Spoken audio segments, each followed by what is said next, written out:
Hello guys, আজকে তোমাদের জন্য একটা নতুন ভিডিও নিয়ে চলে এসেছি। এক্সেলের স্যালারি ইনক্রিজমেন্ট আমরা কিভাবে করব। যেমন এখানে স্যালারি দেওয়া আছে, ইনক্রিজমেন্ট কোন স্যালারির কত পার্সেন্ট হবে সেটাও দেওয়া আছে। এর টোটালটা আমরা কিভাবে বার করব, তার জন্য প্রথমে আমরা এই ঘরটাতে ক্লিক করে নিয়ে এখানে ইকুয়ালস দেবো।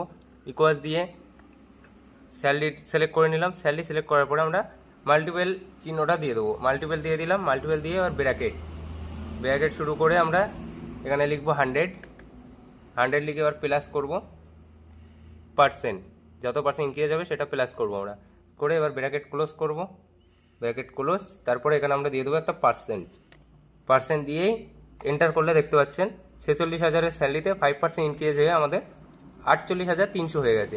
এবার এখানে ক্লিক করে আমরা যে এটাকে নিচে ড্র্যাগ করে দেবো, টোটালটাই আমাদের এই ফর্মুলাটা স্টার্ট হয়ে গেল। দেখো, যেটা যা স্যালারি দেওয়া আছে, যার যত পার্সেন্ট ইনক্রিজ দেওয়া আছে ততটাই ইনক্রিজ হয়ে এখানে চলে এসছে। তো এরকম আরও ভিডিও পেতে চ্যানেলটিকে সাবস্ক্রাইব করে লাইক করে আমাদের পাশে থাকবেন। Thank you.